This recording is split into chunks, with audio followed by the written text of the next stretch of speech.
Welcome to Dear Alice, a lifestyle approach to interior design.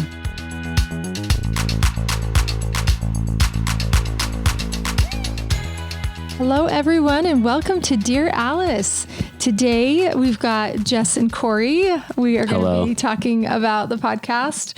Our podcast today actually comes from a listener question. So thank you to the listener for writing in. She had a good question that we felt like this would be a whole podcast, not just a quick answer. She said, I would love to hear y'all discuss the process, what the process was like for you personally and what you learned, what you would do differently, etc., when you built your own homes. So Corey and I have both done that. Mm-hmm. And we thought we would spill it, sister, on this podcast about what we learned, just to try and help you overcome some of the shortcomings that maybe we experienced. And we're doing this as professionals, and we still experience certain shortcomings. So hopefully we can help you not have to fall into those same traps. So, but before that, I want to give a quick shout out to our supporter, Alice Lane. I want to make sure you guys know who we are in case you want to follow us on Instagram. If you're on the gram, we are Alice Lane Interior Design. That is the side of the business that is always building new homes. So we build from the ground up, or we remodel whole homes, and then we also furnish them. So we're sharing the process on there a lot. So visually, you'll get to see the work that we're doing. And I think if you're listening to this podcast, you'll really love following that account. So that's Alice Lane Interiors. So go there and check us out. Give us a follow. If you're interested in like the products that we sell, the store side, then that's Alice Lane Home. Either way, we would love to have you follow us, and we love that you're listening to us. So thank you. Okay, over to the podcast. So let's answer that question, Corey. I don't know. First off, let me just give Corey a better intro. I know a lot of people have been like, we want to know more about Corey. I feel like we do this. It's like once a year. There's been like 3. Yeah. It's all pop in and out. So. Yeah. So Corey's official title is, what is it? Head of Special Projects. Yes. Director of Special Projects. Director of Special Projects. So if you guys work in a business, you know there's always special projects. And you're like, who do we give those to? Because they don't fall in a department. So Corey is made his own department, and there's always special projects going on, which one of them is Dear Alice, our podcast. Yeah. So Corey also is a musician, and he runs the soundboard here during our podcast, and then also has a male point of view, which we love. And Corey, you got your start. You built doors in the beginning. So he knows how things are built. He also built his own cabinets in his kitchen, and you probably have finished your house by yourself. Yeah. So. Me and 2 other guys, but we worked together in the construction industry for a long time. So I learned a lot. When you learn the aspects of building doors, let's say you can relate that to cabinetry pretty easily. Yeah. So I built my own cabinets. That's 2 kitchens I've built for myself and multiple others for other people. So yeah. Corey's also the kind of guy that everything is figure outable. So he can figure out anything, which is really great, which is why he's good at special projects. Because even if you don't know how to do it, you're like, I'll figure it out, which is nice to have somebody like that near to us. But besides that, in your personal life, you're also a rock star. Yes. You have your own band, which is Spirit City. Spirit City. Yeah. We've been doing that for a long time. We've had really good success, commercially, as far as it's called sync licensing, placements in movies and TV shows and stuff like that. There was a newspaper article written on us here in Salt Lake City that said we're the band that you have heard 1 million times, but don't know, or something along those lines. Totally. So, cause our music is in a bunch of stuff. So that's been really fun. Yeah. What are a few that you're the most proud of?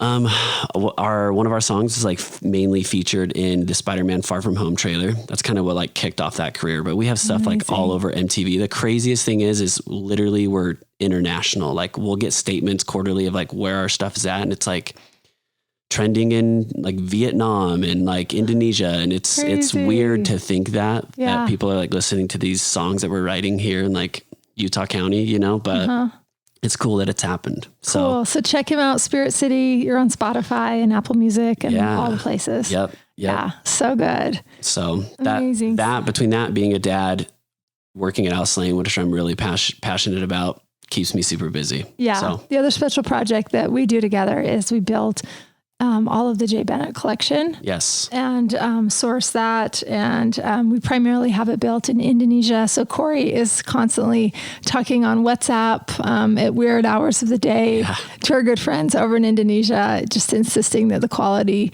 be what we want it to be and to send us lots of photos of the process and everything else. So it's fun to see how the sausage gets made. And Corey's a big part of making sure that all of that stuff gets made right and gets on the right boat and gets here and gets offloaded and that we get to experience it. So it's really fun having that dream come true. So Anyway, Corey wears all the hats. So thanks for joining us as always on the podcast, Corey, and for helping us produce this thing and make it all happen. Thank you. Yeah, Corey built his home most recent. How long ago did you build? I moved in March of 2021. Okay. So it was pretty much end of 2020, early 2021. So you've been in it a little over a year. Yeah. And you had to build it in this monster of a market. Oh yeah. It was like, I feel like, I was at like the iceberg tip of it. Yeah. And it's just gotten crazier since then. But yes, it was definitely, I experienced like that first when like lumber packages doubled. That's when I had to buy my lumber package. It was crazy. Yeah. So you built it with love and swear words. Yep. Yes. Yes. That's perfect. Yeah. Awesome. And I built my house 2014 and 2015.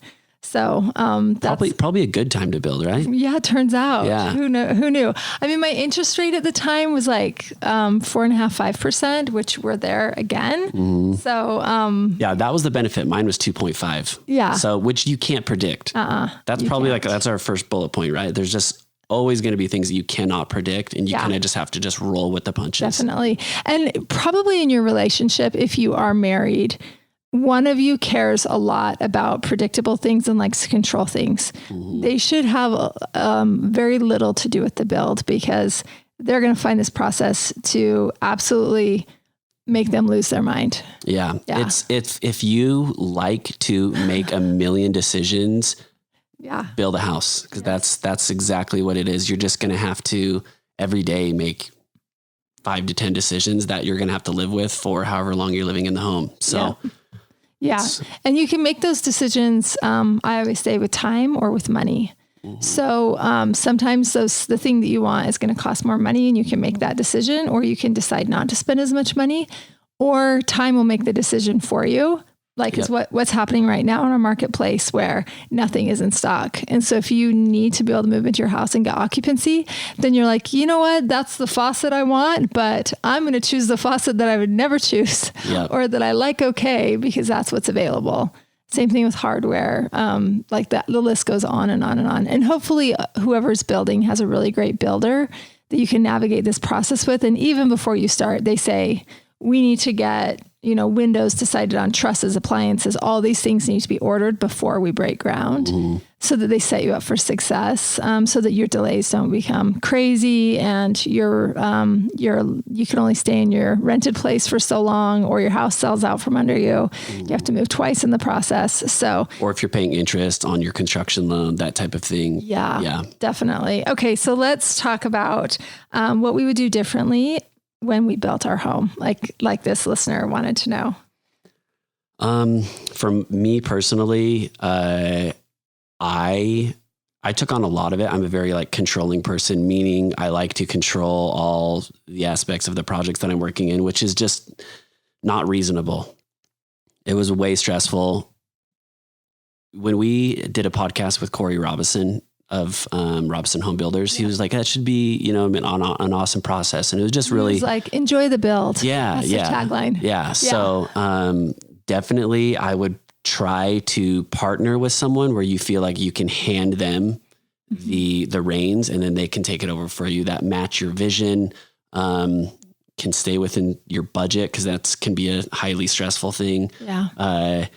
And not only match the vision, but be able to realize it the way that you're thinking. And because some people cannot. That's just the unfortunate truth. Some people will say you want a, let's say this was one thing in my house that I don't love. And I don't think it's any fault of anybody's, but it's this certain hood for my kitchen. And I end up having to just build it myself, because the framer couldn't take it there. Yeah. he framed something. I ended up tearing it down, and me and a friend just like built it in an evening and put it up there. And was just like, that's what I wanted. And I had shown pictures and stuff. So it's just basically just trying to get someone to be able to realize like, oh, I have this sub that can do this, or this guy isn't good at this, so I'm going to have him do it. Yeah. Finding a builder that can do that, I think, is worth their weight in gold. For sure. In my opinion. Yeah, I agree. One thing that was really frustrating for me, or I guess I wish I would have done differently, and that was finding out more about the costs of certain things, because there's a thing that happens when, or at least for me in my mind, this might happen in the mind of women that haven't been in construction before, like you, Corey. So when you've got a finished worker at your house. He's doing your casing. He's doing your base. He can do any sort of decorative anything, super talented. And so you're like, oh, so I want these custom balustrades and I want this custom newel post. And oh, I didn't tell you, but I want to do all this finished work on this big main ceiling in my family room. And they can make a coffered ceiling for you, or they could make a crown mold or so there's all of this icing on the cake that they can do for you. I didn't ask what any of those things cost in the process. I was just like, oh, while you're here, can you do that? Yeah. Can you? And he was like, oh, okay. I didn't know that. And luckily he wasn't like, I got to get on to the next job. I thought we were just ripping base and case for your house. And then even then when I did my base, I was like, oh, I want this profile, something that I found, a picture. And they're like, that's not standard. We have to cut it. We have to make a knife for that. And I'm like, okay, great. Yeah. I'm so glad that you know how to do that. Yeah. And so they're like, okay, well, a custom knife is $500. I'm like, oh, $500. That's not a whole lot for getting the exact baseboard that I really, really want. And then they use a piece of that to make the casings for the doors and the window casing. So I was like, oh yeah, that $500 is perfect. Well, let's worth it. do that. So we did that. And then it's so fun. So making these custom balustrades, and guys, still to this day, I have no idea what they cost. I just know my house was almost double over budget.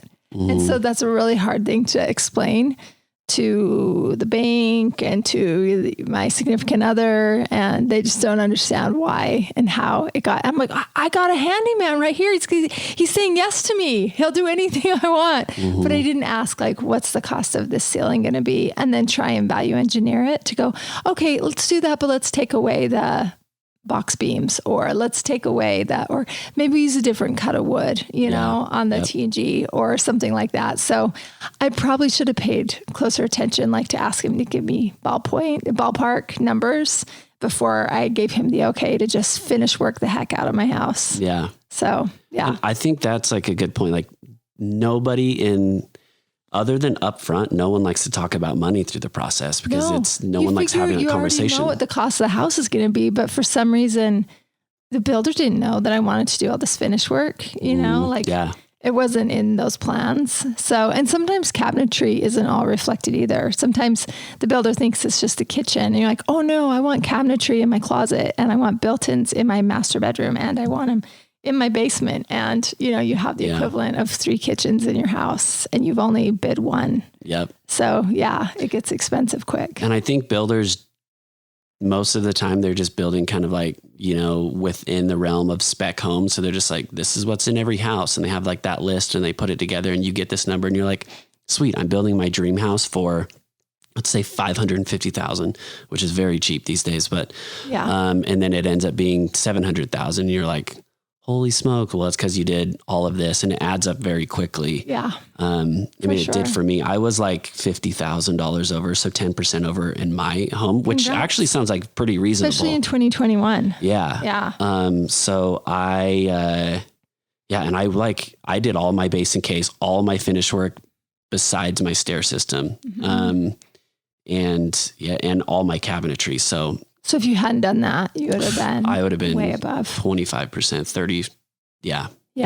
25 to 30% above. Sure. So I think the hardest thing right now for our clients that we talk to is that so many of them started on their plans and on their bank loans and everything else in 2019. And then they broke ground somewhere way delayed in 2020, right? Well, that's us with the new building. Yeah. And then the shortages happened, and then the prices increased because of the shortages. And most of them, last I checked, were 60 to 70% over budget. Yep. And these are luxury, multi-million dollar, 11,000 square foot homes. And so I think everybody sort of has a slush fund in there. At least I hope so. But this is to a point of just like, are we going to finish the landscaping? It's just so bleak right now. Yeah. So I would say in a normal time period, people like a bank for a construction loan makes you have a 10% contingency, meaning like they will loan you 10% more than your anticipated cost to finish your project. And right now, I think that's anywhere from like 20 to 30%, which is probably even low if we're starting in the last 18 months because things have just skyrocketed. So if you're building your house at the top of your budget and there's nowhere to go, that's pretty tight. Yeah. And I think you have to like understand if you want, in my home, I have fairly like small home, like 3,200 square feet, which isn't gigantic, I think. I tried to do as much as I can into that as possible rather than building like a 5,000 square foot home, because that was more important to me, like the finishing touches. So that's something to consider when like trying to figure out what type of house you want to build. Do you want 5,000 square feet that you can grow into, having 4+ kids and whatever? Or do you want to kind of really put your mark on like a smaller square footage home, Yeah. So that was my goal. I made that decision and I did the best I could doing it. Yeah, that's so cool. Okay, another really big pain point for me was on the exterior. So I have a couple components to my exterior. I have real cedar shakes that are from Michigan Prestain, and they come stained already a color. So mine are a gray painted or stained cedar shake, and it looks more gray than it does wood grain, but you can see a little of that color and that texture coming through, which is warm and beautiful. So I have a cool color with a warm undertone coming through. I had to match the color of that real product to paint because I also have siding on certain parts, and then I also have stone around the foundation. So it took me 13 tries to get the exterior color right. Wow. Because what I finally learned, and this is what I want you guys to all know, is that the painter who was mixing the color was using a generic paint, was not matching it to Benmore. And so I would choose a Benmore color. I would hold it up to the shakes. I would be confident in it. By the time they painted it on one side of my house, I was like, it's too purple.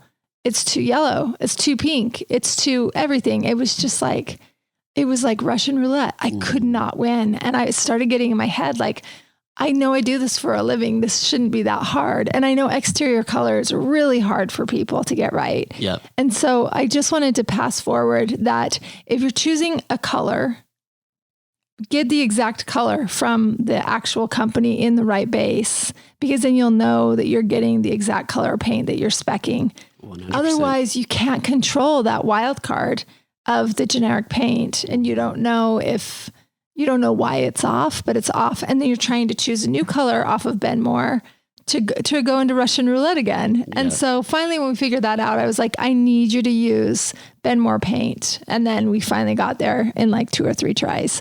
So that was the most maddening part of the process. It was at the end too, when we were applying paint, and the sun's going to be hitting it in the UV, and it might be lightning, and all of that stuff. So that one was maddening.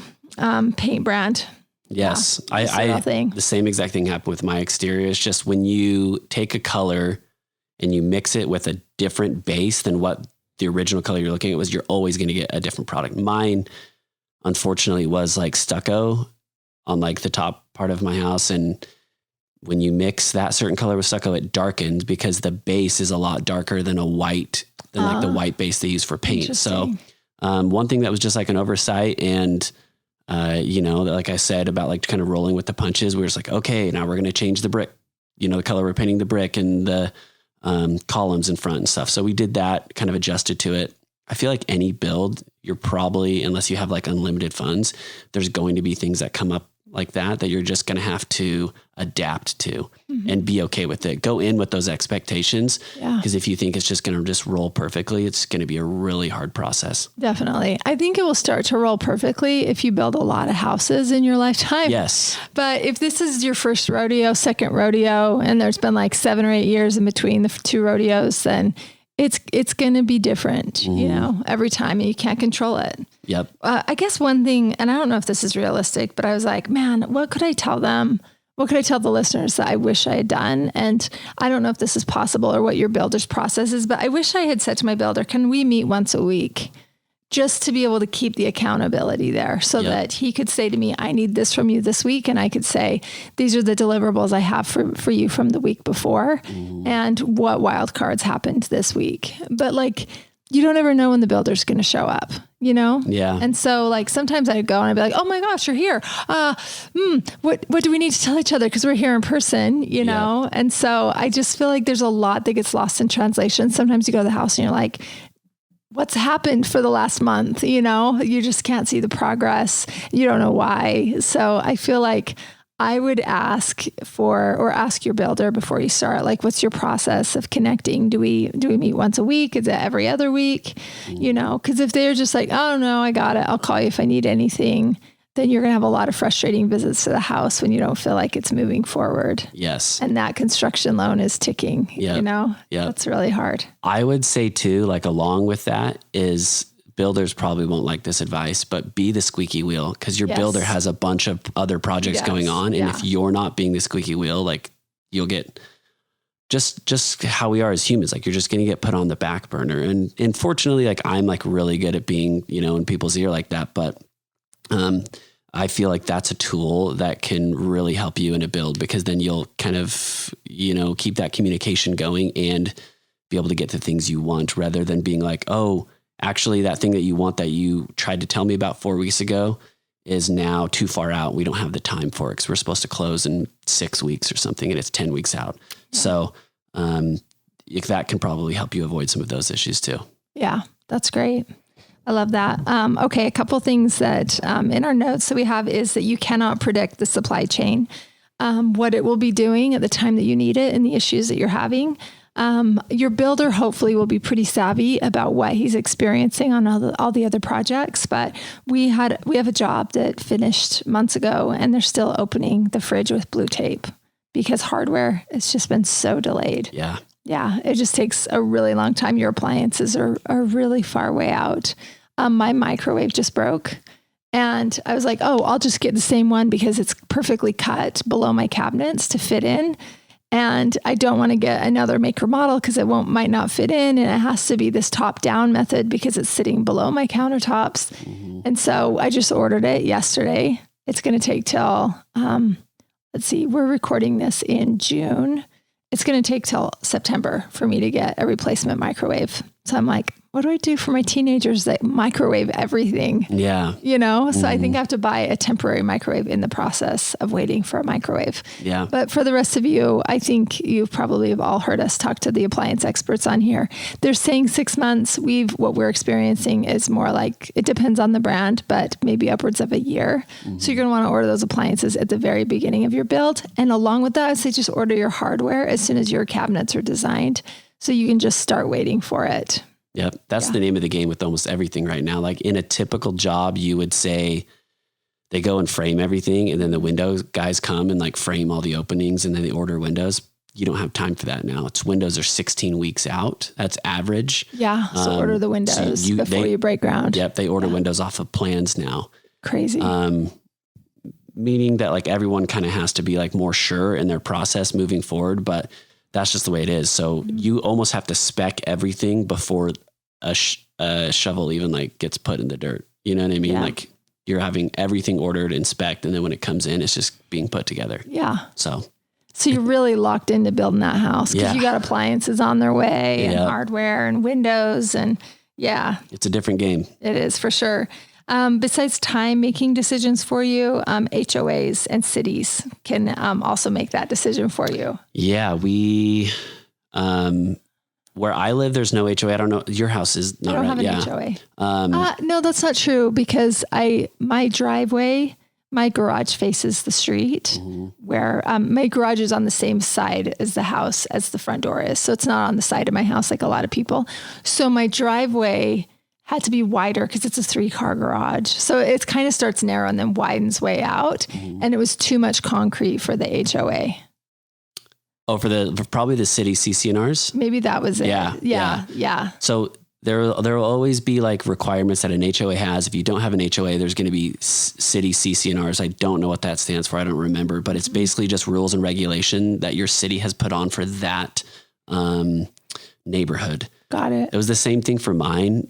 We wanted my driveway to go one way, but the city they were like, nope, that has to run east and west. They came out and looked at it and they were like, oh, there's a storm drain here. So I guess you can just put it the way you want to, even though it wasn't zoned for that. Oh, interesting. So it would have cost the city more money to move that storm drain than it was worth just to let me have it. And for whatever reason, like these are just arbitrary, most of them are just arbitrary rules that the city has and no one created them, but everyone has to follow them type of thing. We're experiencing that with the city we're building our building in right now, which is crazy. But so those are things to look after. Make sure your builder knows those things beforehand before you start, even laying out where your house is going to be and how it's going to fit on your plot of land, because that may not work for the city's CC&Rs. So that can be like a really frustrating thing. It almost was with us because they were like, oh, you need to orient your house differently. And it's like that floor plan wouldn't have worked for us, but we figured it out with the city. So I found if you push them a little bit, they're likely to kind of give you what you want, if that makes sense. And probably every city's different, but you can always try to push back. Unless it's the city that we're building our new building in. Yeah, which doesn't happen. You can't push them. Yeah. They'll push you back. But you know what? We're going to get a building regardless. So I think we still win. Yep, exactly. Okay. Finding the right people to work with, the subs, a good tiler, a great cabinet maker, or painter. Mostly your builder is going to have these people. You can always recommend that you want to work with a certain sub too, if you have somebody that you've worked with before that you just love. Yeah. I know I chose a lot of my own people just because we're in this trade and my builder was fine with that. And also I feel like you're like voting for people with your dollar, the people that you really like. And I love giving business to people that I know and love and I trust them. And when I take a shower and I look at my tile, I'm like, oh, I just love his work. Or, if it's the painter or the plasterer or whatever, it's just like your house feels a certain special way when you know that somebody you really like worked in it and on it. Yep. So, yeah. With that, it would be cool if I were going to build a house again, just to kind of meet with my builder and possibly walk through homes that they have built before and maybe notice the things that I didn't love and just maybe ask them questions on that. It's like, if it was tile and I noticed like the tile job just didn't look great, like what we could do to maybe find a different installer for the tile and all of that. Cabinetry was one of those. I tried to not build my own cabinetry, but unfortunately, like I was just able to do a better job than what could have been put in there. And I'm like, if I'm opening and closing these doors and drawers for the next, let's say, decade of my life, I will hate it every single day. So I might as well just buckle down and just do it. Yeah. So if you can't do that yourself or your builder won't let you, a lot of them will not, try to just find the best subcontractor, have your general contractor find the best subcontractor that meets your needs. Yeah. So well said. That's great. Be kind to the subs and contractors. Anyone that you're working with, they want to work with people that are gracious. Yep. I found that a lot on my job, that I had a really special camaraderie with the finish worker. I had not worked with him before, and it was super fun to sort of work with things. And I'd stop by each day and he'd be like, is this what you mean on the custom newel posts? And I'd be like, you nailed it. And it was just really fun. And I don't know, they like coming to work more. They like you more. They want to do a good job for you if you're kind to them. Yeah. Yeah. So treat them like family. That's a really great point. And if you think about it, you kind of almost have to like pick your battles, or I think being gracious to them is going to work in your advantage down the road. Cause somewhere along the line, you're going to like run into a hiccup and they will be more likely to help you out with that and fix the issue if you've been, easy to work with previously. That's awesome. Yeah. Great point. Terminology. What are some of the terms to convey your ideas to seem more knowledgeable when you're talking to the contractor? A tool that I used that I learned from you guys is just showing pictures. Yeah. Because what is in your head, like if you're trying to vocalize that, that can be really hard. You're not part of the building trade. Exactly. Then for sure you're not going to have the right vernacular for it. So yeah, a picture's worth 1,000 words. Yeah. And I kept a binder on me of like every part of my house, from the plans to the kitchen elevations. All of my Pinterest files were on my phone, so you could easily just pull them up. But if I could have it printed, I could leave it with him and be like, this is what we're going after for the ceiling. It's like these 3 photos put together or whatnot. Or just email them. So you have like, a paper trail of it. I always like to do that. So it's like, oh, actually I did send these to you on the 10th, you know? Good point. Good project management skill. I love that. Yeah. So that's pictures, like you said, are worth 1,000 words. Yeah, for sure. Definitely. Well, guys, thanks so much for listening today. Corey, was there anything else that you feel like we need to make sure that they know before they build? I think it will be as an enjoyable of a process as you make it to be. And you have to do some legwork as well, whether that's creating your expectations up to it or just knowing that, you're going to have to make a bunch of decisions and just try to enjoy those. Yeah. And just enjoy the process as much as you can. It's going to be frustrating. This thing's going to happen, but just like, I only do this 3, maybe 4 times in your lifetime, maybe not even that. So just try to enjoy it as much as you can. I like that. That's really great advice. Remember, if you guys are really interested in interior design, how it's made, follow us along at Alice Lane Interiors. That's going to show you the behind the scenes of interior design, the decisions we're making, how we're getting there, and I think really good processes to follow to help you envision your new space. Thanks so much for following, guys. We'll catch you next time.